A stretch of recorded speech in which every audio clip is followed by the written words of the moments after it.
Influenciador do mundinho pornô afirma que Carlinhos Maia o teria violado à força. Youtuber com 1 milhão de inscritos é preso por pedofilia. Carla Zambelli pode ser finalmente extraditada. Lei proíbe influenciadores sem estudos de falarem sobre assuntos técnicos nas redes sociais na China. Deolânia Bezerra tem habeas corpus negado. Vitor Fernando recebe ameaça de processo por usar fantasia do fofão no Halloween da Sephora. Essas e outras no nosso Rolinho de Notícias agora no ar.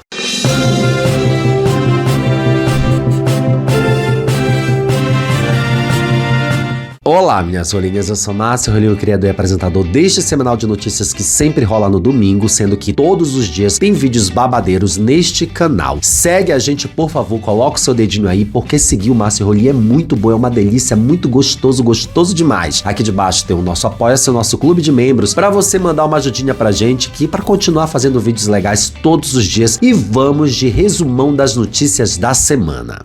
Youtuber e crianças. Bem, a gente sempre começa com o bloco político, mas dessa vez nós vamos iniciar o nosso rolê de notícias com um caso estarrecedor do youtuber que tem 1 milhão de seguidores e que foi preso pela Polícia Civil de São Paulo nessa quarta-feira, agora no dia 22. O youtuber João Paulo Manuel, conhecido como Capitão Hunter, focado no universo Pokémon de cartas e bichos de pelúcia, é alvo de um inquérito da Polícia do Rio de Janeiro que apura a denúncia de exploração sexual de crianças, tipificada no Código do Processo Penal como estupro de vulnerável e produção de cenas pornográficas com adolescentes. A prisão temporária de João Paulo foi decretada pelo juiz da vara especializada em crimes contra a criança e o adolescente no estado do Rio de Janeiro. Segundo a denúncia apurada aí pela Polícia Carioca, ele teria usado as redes sociais para exibir as partes íntimas de menores de idade e exigir que esses menores também mostrassem seus corpos. A conduta foi denunciada pela família de uma menina de 13 anos que mantinha contato com João Paulo Manuel pelos aplicativos como Discord e WhatsApp. Segundo o que a menina narrou para a Polícia Civil, ele fez várias chamadas nas quais ele mostrou o pênis para ela e pediu para ela mostrar alguma parte íntima. Teria ele dito em mensagem: "Amigos fazem isso, mostram a bunda um pro outro, isso são coisas de amigos e você é minha melhor amiga." Essas mensagens foram interceptadas pela família da vítima. No inquérito que a TV Globo e o G1 tiveram acesso, a polícia descreve João Paulo como um abusador com elevado grau de periculosidade, atraindo crianças e adolescentes por meio de um perfil mentiroso para que ganhe a confiança dos vulneráveis e passe a assediá-las e coagi-las à prática de atos libidinosos. Vídeos obtidos pelo Metrópolis mostram o momento em que João Paulo foi preso. Assistam.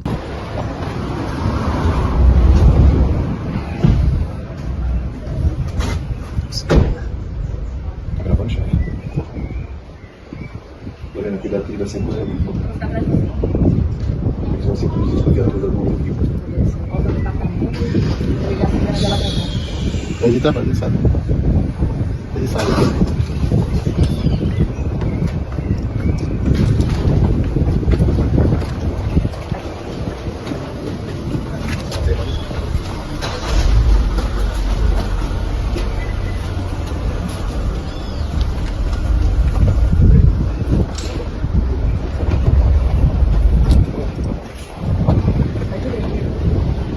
Travado já.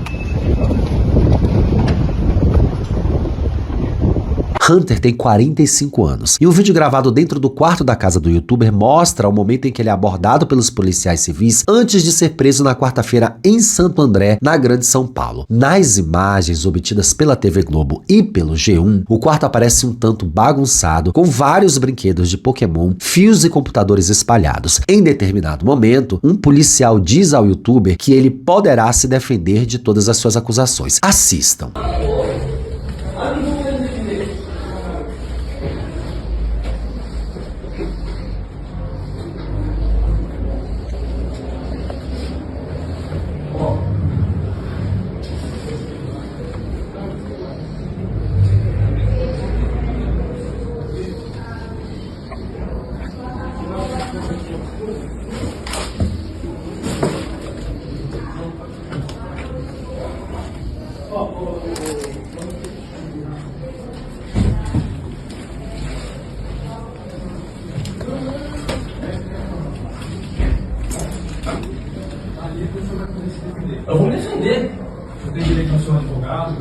defender, Pedro. Por isso que você tá me tratando assim. Tá? De que isso, Léo? Pode levar. Isso aqui é das minhas contas. Depois é tudo devolvido pro senhor. Não, você não é absoluto. Tá? Esse aqui tem as Tá, minhas... esse também. Tudo que tiver aí. Pode levar. A máquina também, Márcio. Nós vamos precisar desligar e levar. No total, a polícia diz ter encontrado 6 celulares, 3 pendrives e uma CPU de computador na residência do Hunter. O seu advogado de defesa, Rafael Feltrin, diz que todas essas informações, acusações e imputações são absolutamente inverídicas e serão esclarecidas no momento oportuno.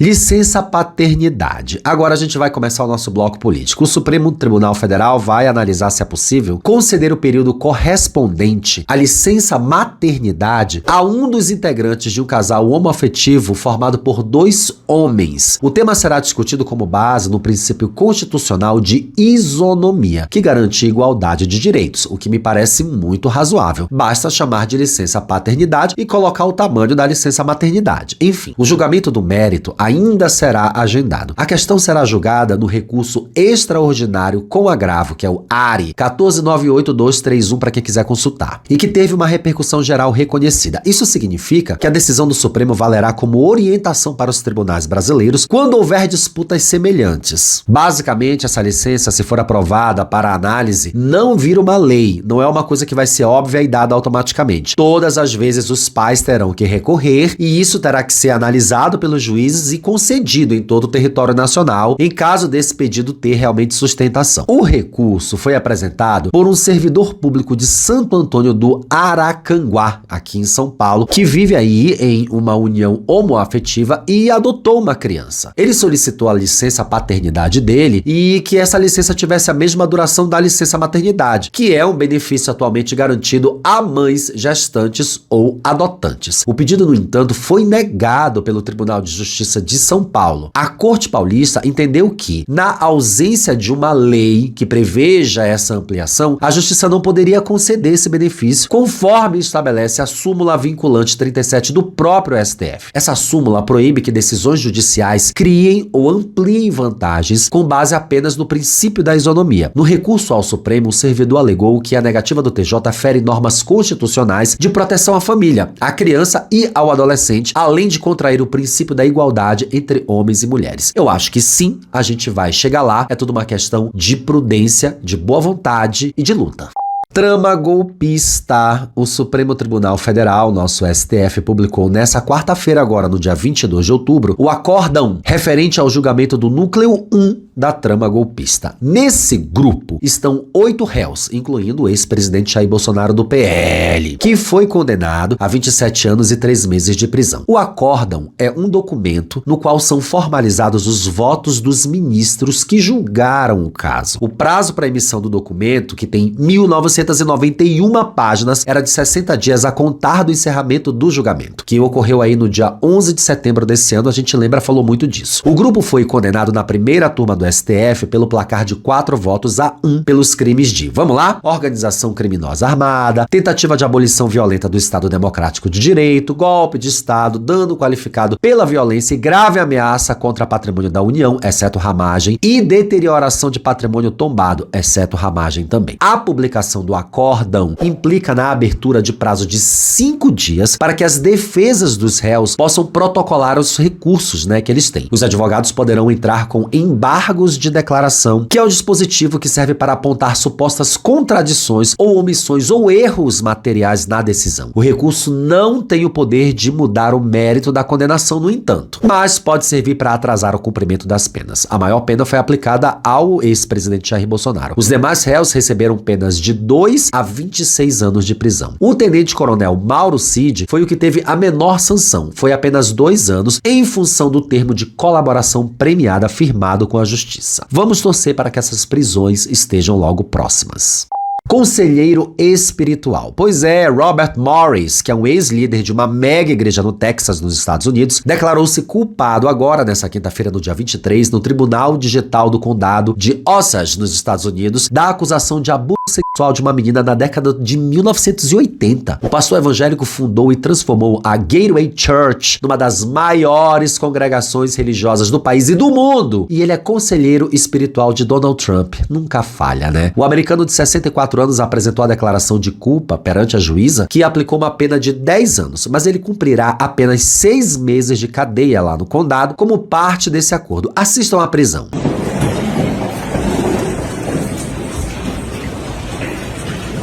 But I'm just happy that it is over. I feel good about it.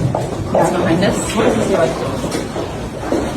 I don't know that I have words for that. Ele também deve se registrar como agressor sexual e pagar $250 mil em indenização, de acordo com a reportagem da NBC News. Com carreira sólida como pastor e considerado um dos nomes mais fortes do segmento evangélico dos Estados Unidos, com grande penetração no meio político, Morris viu a sua carreira ruir em junho de 2024, no ano passado, quando Cindy Clamshire, de 55 anos, veio a público acusando o pastor de crime sexual quando ela tinha ainda 12 anos. Em poucos dias, a Gateway anunciou que Morris estava se desligando da mega igreja mundial. À época, Morris disse que havia cometido uma falha moral com uma jovem décadas antes, mas não deu detalhes do caso.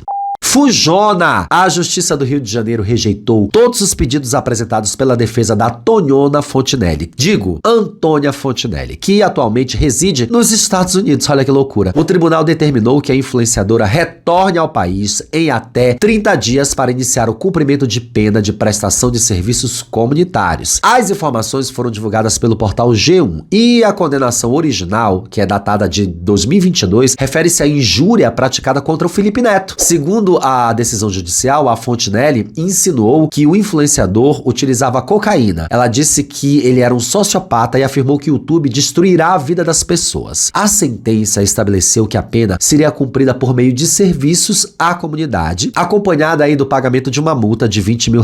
A defesa tentou flexibilizar o cumprimento dessas medidas, solicitando parcelamento da multa, como se ela precisasse disso, execução remota das penas restritivas e suspensão da prestação de serviços. No entanto, o juiz Gustavo Gomes Calil negou todos os pedidos. Na decisão, o magistrado deixou claro que a pena poderá ser transformada em privativa de liberdade caso Fontinelli não comprove o retorno ao Brasil para iniciar os serviços comunitários. Além disso, a justiça determinou que a Polícia Federal envie registros de entrada e saída da Tonhona Fontinelli no país. Isso aí no período dos últimos 5 anos para acompanhamento do cumprimento da decisão. Fontinelli já acumula derrotas anteriores contra o próprio Felipe Neto no Tribunal do Rio de Janeiro. Em 2021, ela foi condenada por associar o irmão do influenciador, Lucas Neto, a acusações de pedofilia. Em 2022, também teve negado o recurso relacionado a processo de difamação.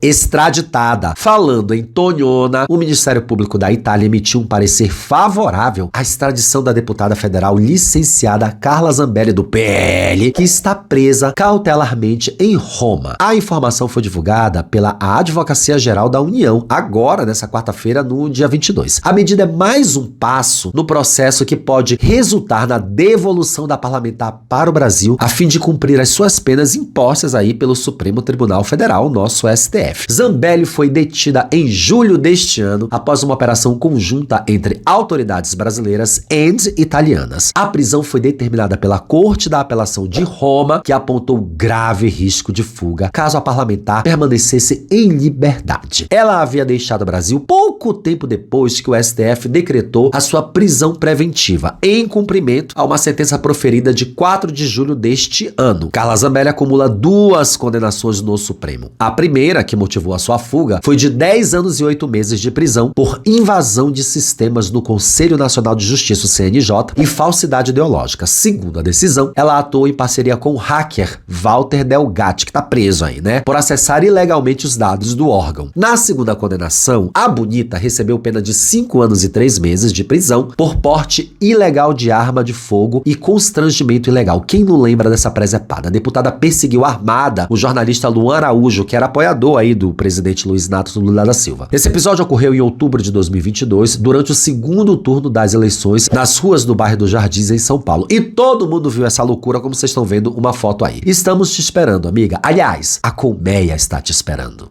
Triste vitória. Falando ainda em Tonhona, a cantora e influenciadora Jordana Menezes teve uma primeira vitória na disputa que trava ainda contra o PT na justiça. Nessa terça-feira, agora no dia 21, o Ministério Público Estadual do Rio de Janeiro rejeitou a queixa-crime apresentada pelo PT contra a influenciadora por suposto crime de difamação. O PT acionou Jojo Todinho na justiça, alegando que ela difamou o partido após dizer em um podcast ter recebido uma oferta de 1,5 milhão para apoiar a campanha do Lula em 2022. Para o MP do Rio, contudo, não há elementos suficientes para o prosseguimento da ação penal. O órgão diz que a fala atribuída à cantora é genérica e que não menciona de forma explícita o PT nem suas lideranças, disse o MP. Por todo o exposto, constata-se que a queixa-crime oferecida é inepta e não há justa causa para seu recebimento, razões pelas quais oficia o Ministério Público pela sua rejeição. Com a manifestação, caberá agora à Justiça do Rio de Janeiro decidir se acolhe ou não a recomendação do Ministério Público Estadual para arquivar a queixa-crime do PT contra a influenciadora, que disse sim, que o PT ofereceu 1,5 milhão para ela. Todo mundo já viu esse vídeo que está espalhado pela internet.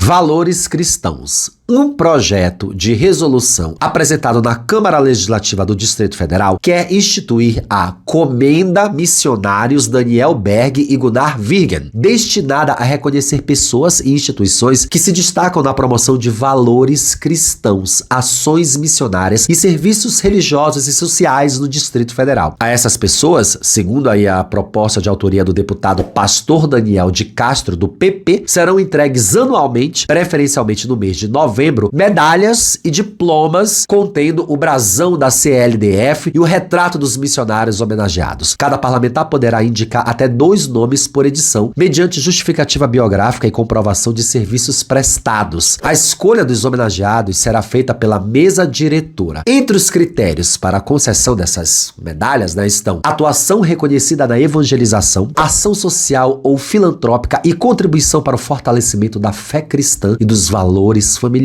O impacto positivo em comunidades carentes no Distrito Federal. Eita, que vai ser medalha e diploma para um bando de criminoso, de pedófilo, de espancador de mulher, de gente que lava dinheiro. É isso aí, gente.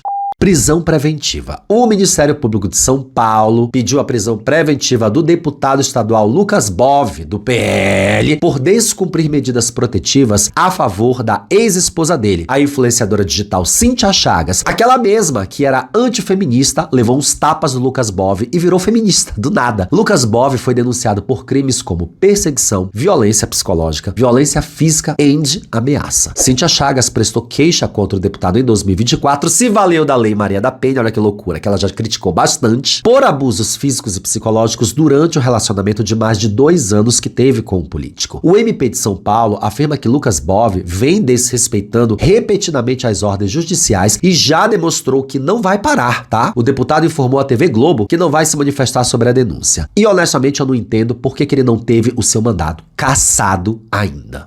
Guilhotina. A Justiça de São Paulo condenou nessa terça-feira, agora no dia 21, o professor universitário Marcos Dantas, titular aposentado da UFRJ, por publicar ataques de ódio contra Vicky Justus, a filha de 5 anos de Roberto Justus e Ana Paula Seibert. A decisão diz respeito a uma ação movida pelo casal após publicações do professor no X em junho deste ano, em que o professor escreveu "Só guilhotina". A gente falou desse caso aqui, tá? A gente explicou ele direitinho. Ao comentar uma foto que a menina aparece com uma bolsa de grife de 14 mil nas redes sociais dos pais, O comentário foi associado ao método de execução usado durante a Revolução Francesa, que cortavam-se as cabeças. A decisão obtida em primeira mão pelo Metrópolis determina que o professor pague 50 mil a cada autor da ação, além dos honorários e custos do processo. Vai passar de 100 mil reais. Ainda cabe recurso, disse o magistrado. Afirmar que alguém deve ser enviado para a guilhotina corresponde ao desejo de vê-la morta. Portanto, a mensagem do requerido objetivamente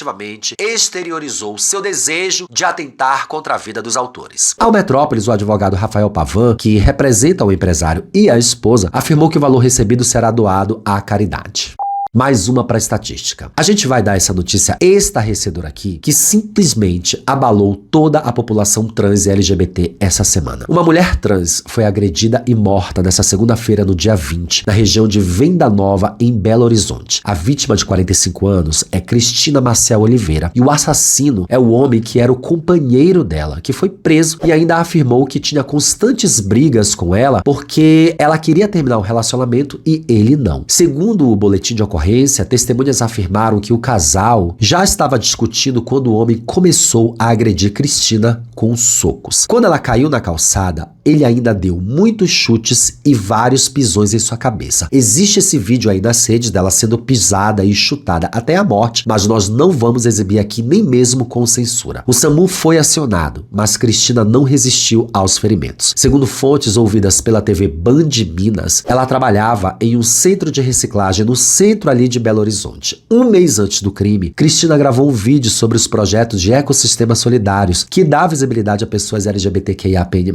A iniciativa busca garantir emprego, moradia, dignidade e acesso aos direitos dessa população. Vamos assistir ao vídeo de Cristina Maciel Oliveira. Oi, gente, meu nome é Cristina, fui chamada para vir para o INSEA como mediadora social. Não me chama, é uma representação para a pessoa que está à procura de uma pessoa para trabalhar, entendeu? Então me chama, entra no lugar do currículo, só que hoje a gente pode falar a pretensão da gente, entendeu? Então o projeto Me Chama é aquilo, de vocês poderem estar vendo eu, e eu ver vocês e eu poder falar da minha pretensão de trabalho, assim, minha organização, os cursos que eu já fiz, as minhas experiências de trabalho, entendeu? Então, melhor do que escrever, é melhor falar, entendeu? Então, hoje eu estou falando, me chama. O ser chamado já por si já é uma coisa muito forte. Você foi chamado para aquilo, não é? Nossa, eu fui chamado para aquela entrevista de emprego, então tá sendo maravilhoso para mim, porque alguém lembrou de mim. Fulano, vem pra cá, vou te chamar você para uma frente de trabalho, igual fizeram comigo. O Me Chame começou com aquela representação de chamar a pessoa que tá lá na vulnerabilidade para vir pra frente um pouco e questionar um pouco. Eu tenho nome, eu tenho direito e eu quero ser alguém. Quando me chama, Cristina, é lógico que eu vou ficar super feliz, gente, que o poder do nome ele eleva as pessoas cada dia. Eu chamar você pelo seu nome. Eu sei que se me chamar pelo nome eu vou ficar super feliz, entendeu? Então fica aquele poder de transmitir o meu nome. Todo mundo tem o direito ao nome, não é? Todo mundo tem o direito de querer ser chamada por esse nome, como todo mundo tem o direito a sonhar, não é verdade? O assassino que a mídia insiste em chamar de suspeito tem 24 anos e confessou o crime aos policiais. A Polícia Civil de Minas Gerais informou que a perícia técnica foi acionada para coletar vestígios e identificar as circunstâncias exatas do crime, que está sendo investigado, claro, como feminicídio. E também deveria ser investigado como transfobia, e isso deveria ser um agravante em sua condenação. Que Cristina descanse em paz e que o assassino seja punido. Festinha na cela. Um investigador suspeito de manter relações sexuais com 5 presos dentro de uma cela foi afastado de suas funções, segundo a Polícia Civil do Amazonas. Bem, essa é uma notinha que nós não temos nomes, portanto não temos fotos, mas ela é confirmada pelo G1 e pela CNN. A medida foi tomada após a corregedoria da instituição abrir investigação para apurar o caso que teria ocorrido dentro de uma delegacia em São Gabriel da Cachoeira, no interior do Amazonas. Segundo informações apuradas pela Rede Amazônica, o servidor chegou à unidade policial muito embriagado, bebão, após ter ido a uma festa e obrigou os detentos a manterem relações sexuais com ele. Durante o episódio, os presos chegaram a pegar a arma do servidor, olha que loucura. No dia seguinte, os detentos relataram o caso ao delegado da cidade e entregaram a arma ao chefe de polícia local. Após tomar conhecimento dos fatos, o delegado comunicou imediatamente à corregedoria, que instaurou aí uma investigação. O processo corre em sigilo, nem tanto sigilo assim, né? E por meio de nota, a própria Polícia Civil destacou que está colaborando com as apurações internas e que o caso será tratado com rigor. Habeas corpus negado. Gente, babado. Segundo uma das colunas do Metrópolis, o Tribunal de Justiça de Pernambuco negou, em decisão assinada pelo desembargador Demócrito Reinaldo Filho, o pedido liminar feito em habeas corpus pela defesa das advogadas de Deolane Bezerra Santos e Solange Alves Bezerra, investigadas na chamada Operação Integration. A operação apura supostos crimes financeiros ligados a movimentações com apostas esportivas, bets, jogos online, crimes, especialmente aí envolvendo a empresa Esportes da Sorte. A defesa de Deolane Solange sustentava que a juíza da 2ª Vara Criminal do Recife deveria ter arquivado parte do inquérito, conforme aí a recomendação do Procurador-Geral de Justiça de Pernambuco, antes de enviar o caso para a Justiça Federal. Segundo o Ministério Público Estadual, não havia indícios de crime nas atividades ligadas aos Esportes da Sorte.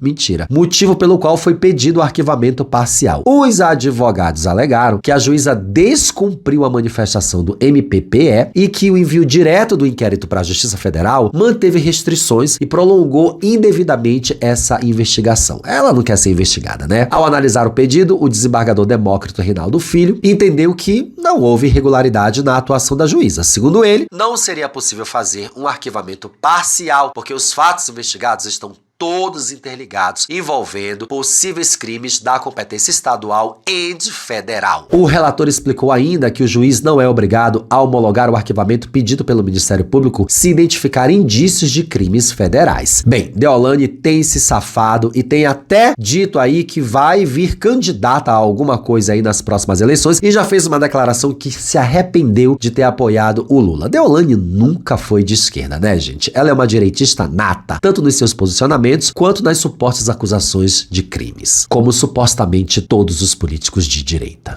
Cartomante golpista. Uma mulher que se diz cartomante foi presa em flagrante nessa segunda-feira, agora no dia 20, após extorquir dinheiro de um homem de 66 anos em Goianésia, no Goiás. Segundo a investigação do Grupo Especial de Repressão a Crimes Patrimoniais, que se chama GEPATRI, a vítima teve um prejuízo superior a R$80 mil.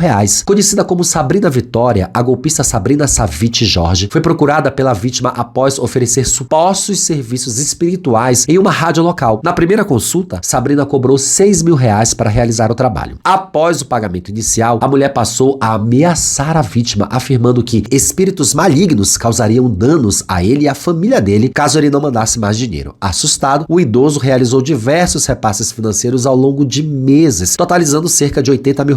No último dia 19, a suspeita intensificou as ameaças, exigindo R$22 mil adicionais, supostamente para fechar a mesa de macumbaria e encerrar os transtornos espirituais. Após a prisão, a polícia constatou que ela já responde por outros crimes de extorsão e estelionato em Goianésia, Uruaçu e no Distrito Federal. Diante dos fatos, a mulher foi autuada em flagrante por extorsão, crime que prevê pena de até 10 anos de prisão. A imagem da autuada foi divulgada com o objetivo de auxiliar aí a identificação de possíveis outras vítimas. Vocês estão vendo a cara dela. Se você tiver sido vítima, comunique à polícia. Patrimônio Cultural Imaterial. A Associação Nacional de Travestis e Transsexuais, a ANTRA, protocolou um pedido histórico para que o Pajubá seja reconhecido como Patrimônio Cultural Imaterial do Brasil. É babado. O documento foi encaminhado ao Instituto de Patrimônio Histórico e Artístico Nacional, o IFAM, um dos institutos mais sérios desse país, e ao Ministério de Cultura, propondo ações concretas de salvaguarda, como a criação de acervos materiais educativos e dicionários comunitários oficialmente reconhecidos. O pedido marca um momento de valorização de uma linguagem que desde o século passado atua como expressão cultural, instrumento de resistência e forma de pertencimento entre travestis e pessoas trans em todo o país. O Pajubá é uma linguagem social afetiva construída a partir da incorporação de palavras de origem iorubá e nagô às experiências urbanas e cotidianas da comunidade travesti. Ele surgiu ali num contexto de exclusão e perseguição, especialmente durante os anos da ditadura militar. O Pajubá se tornou uma ferramenta de proteção, cumplicidade e sobrevivência, além de um espaço simbólico de criação coletiva. Para Bruna Benevides, presidenta da ANTRA, o reconhecimento do Pajubá como patrimônio cultural é um gesto de reparação e de justiça que afirma o direito à memória das travestis brasileiras. Estamos todos na torcida para que esse reconhecimento seja feito. Influenciadores na mira. Lá na China, influenciadores são proibidos por lei agora de falar de temas de alto nível técnico sem qualificação. Emitida pela Administração Estatal de Rádio e Televisão, em conjunto com o Ministério da Cultura e Turismo da China, uma regulamentação local exige que influenciadores tenham especialização para falar sobre determinados tópicos online. As normas determinaram que os influenciadores e criadores de conteúdo precisam comprovar qualificação profissional antes de abordar temas considerados de alto nível técnico como medicina, direito, finanças, educação. Voltada especialmente aí para transmissões ao vivo, a medida busca, segundo o governo, normalizar o comportamento profissional e evitar aí a disseminação de desinformação nas plataformas digitais. O regulamento faz parte de um esforço mais amplo do controle do discurso público na internet chinesa, em que a influência dos criadores de conteúdo vem sendo cada vez mais monitorada. Na prática, a medida reacende um debate global sobre responsabilidade e autenticidade em um ambiente em que os influenciadores de moda, beleza, falam de tudo, de skincare à moda, de esporte à saúde mental. Já pensou se essa lei chega aqui no Brasil? Metade dos influenciadores perderão os seus nichos. Mayra Cardi tá ferrada, Pablo Marçal, todo mundo aí que fala de saúde mental, os pseudonutricionistas, a galera aí do esporte fitness, nossa, tem muita gente ferrada. Seria ótimo. Cobrança judicial. A coluna da Fábio Oliveira descobriu que Simone, olha só, se viu em setembro deste ano envolvida aí em uma cobrança judicial. Na ação, a artista é acusada de não cumprir os serviços para os quais ela era contratada, né? Tipo presença VIP. Em setembro, a SV Experience Arts e Promoções decidiu processar Simone, afirmando ter celebrado com ela em outubro de 2021 a prestação de serviços artísticos. O serviço seria uma apresentação ao vivo no evento Caravana SV Experience. A empresa diz ter pagado integralmente o valor pelos serviços de R$7 mil.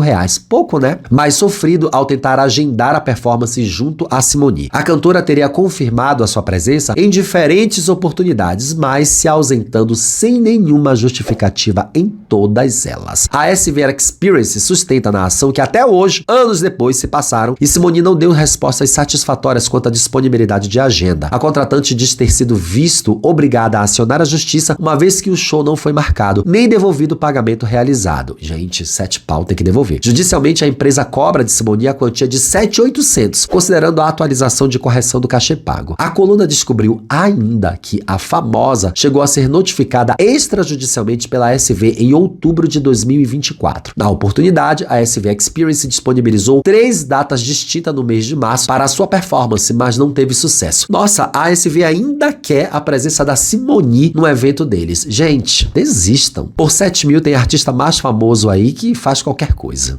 Olha a faca! Sean Diddy Combs passou por momentos de terror ao ser acordado com uma faca apontada para seu pescoço na prisão em Nova York. Ele cumpre pena de 4 anos e 2 meses após ser condenado por crimes ligados à prostituição, né? Segundo informações do Daily Mail publicadas nessa última quarta-feira, agora no dia 22, o episódio foi relatado por um amigo próximo ao Diddy, chamado Carlucci Finney. A intimidação teria ocorrido por parte de outro preso na semana passada, um preso que tem uma faca dentro da cadeia, né? A ação foi contida a tempo por um guarda prisional que impediu o rapper de ser ferido. Foi uma experiência aterrorizante, relatou Finney à imprensa americana, destacando aí que o ambiente hostil da prisão onde o rapper está e é especialmente perigoso para presos acusados de crimes sexuais. De acordo com as fontes citadas pela mídia nos Estados Unidos, detentos com histórico de crimes sexuais costumam ser alvos de represálias no sistema prisional do país. Não é só lá não, tá? Aqui também.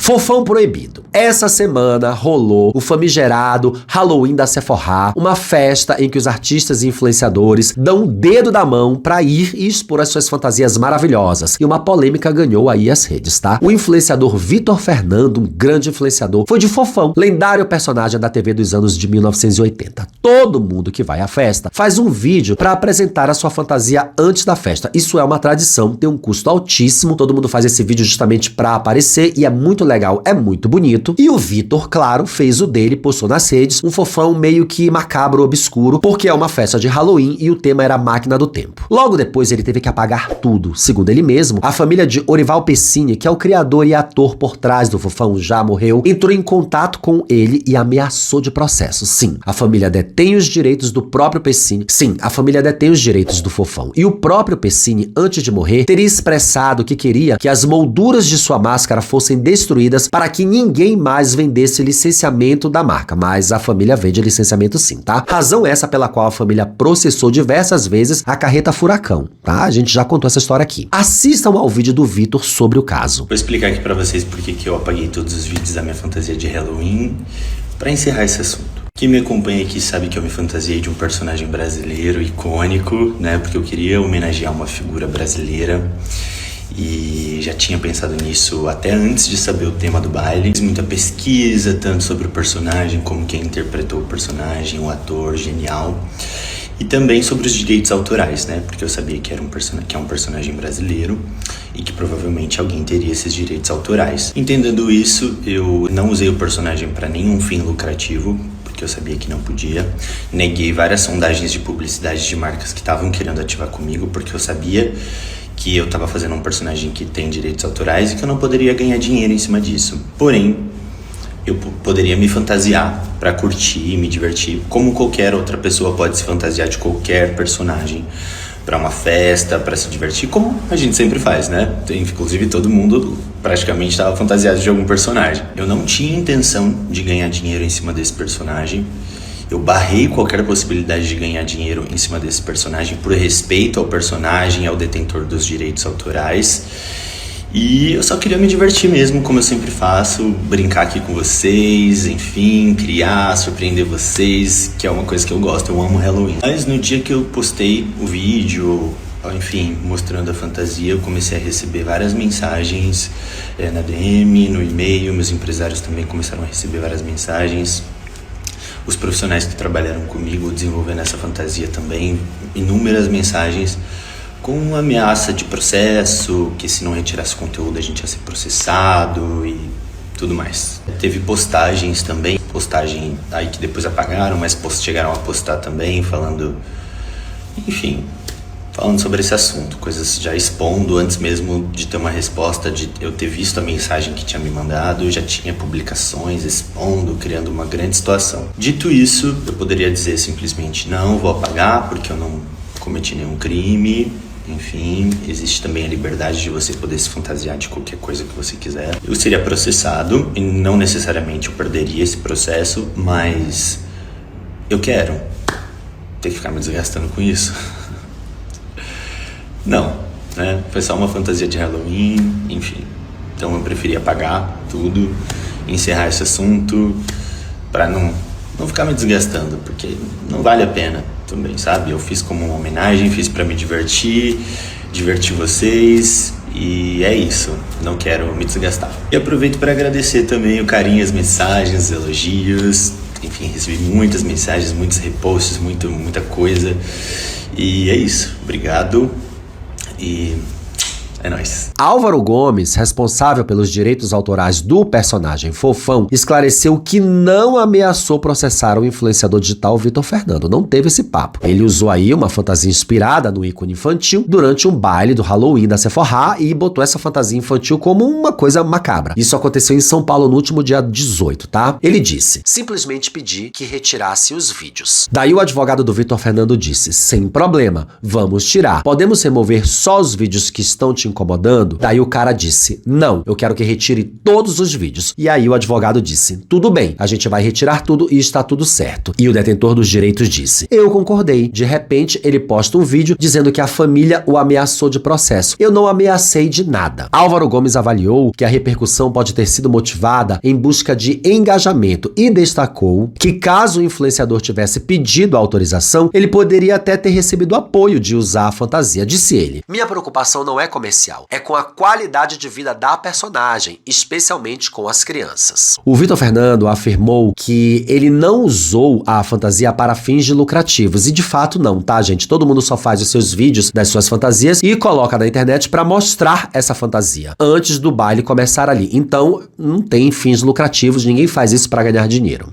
Teste do sofá. A gente vai encerrar essa edição com um caso que tomou as redes agora nesse final de semana. Um influenciador digital chulipa, de quem eu nunca tinha ouvido falar e a maioria de vocês também nunca ouviu falar, vai falar agora, que ganhou muita popularidade com vídeos de humor nas redes sociais, fez uma revelação inesperada sobre o seu passado. Em um vídeo divulgado no Instagram, Ele afirmou ter perdido a sua virgindade, o que ele chama de cabaço, mas no caso de trás, né? Com o também influenciador Carlinhos Maia, há 3 anos atrás, período em que o Maurício estava casado ainda com o Lucas Guimarães. O mineiro contou que o encontro aconteceu após uma festa organizada pelo próprio Carlinhos Maia e disse ter se sentido usado após o episódio, insinuando uma situação de estupro em troca de entrar no rancho do Carlinhos. Assistam o vídeo. Então já aproveitei, tomei um banho e fiquei ali esperando ele chegar. De repente ele chegou, pessoal, ele tava de bermuda, tênis e camiseta branca. Aí ele entrou pra dentro, me cumprimentou, eu falei do presente que eu tinha pra dar pra ele ali e tal. Ele viu o presente, elogiou o presente e sentou numa cadeira, ali perto da vitrine ali do hotel. Eu sentei na cama e a gente começou a conversar. Ele perguntou pra mim como que eu comecei na internet, se eu gostava de trabalhar com a internet. Eu falei que eu adorava a internet, falei que eu gostava muito da internet e que era um prazer estar ali na frente dele, e agradeci pela oportunidade por ele ter me convidado, mandando mensagem no Instagram. Nós ficamos conversando, pessoal, por uns 5 minutos. De repente o Carlinhos Maia levantou da cadeira que ele estava ali, me agarrou e me beijou. Eu não esperava aquela reação, pessoal, fiquei em choque. Ele me jogou na cama e a gente começou a ter um agarro ali, pessoal. E aí acabou rolando tudo, né? Eu nunca tinha... Peraí, vou contar na próxima. Ali a gente começou a ficar, pessoal. De repente ele queria o meu cabaço. Mas eu nunca tinha liberado meu cabaço pra ninguém. Mas ele queria muito e acabou acontecendo. Ele acabou com o meu cabaço, pessoal. Nesse dia eu lembro que eu até chorei, né? Porque... enorme, pessoal. Acabou com tudo, né? Acabou com tudo no meu cabaço. Tô contando, pessoal, porque é uma coisa que tá presa dentro de mim por 3 anos. Então eu tô contando aqui pra vocês.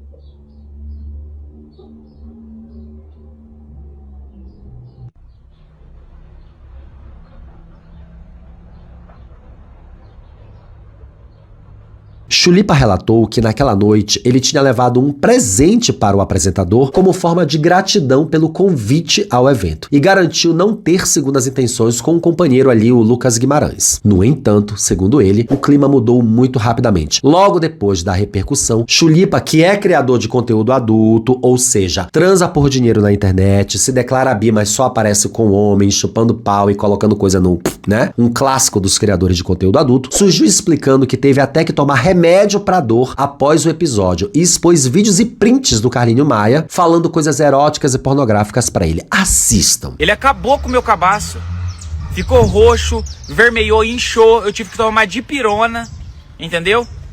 E aí depois que acabou a situação, eu acreditei numa ilusão, que ele iria continuar conversando comigo.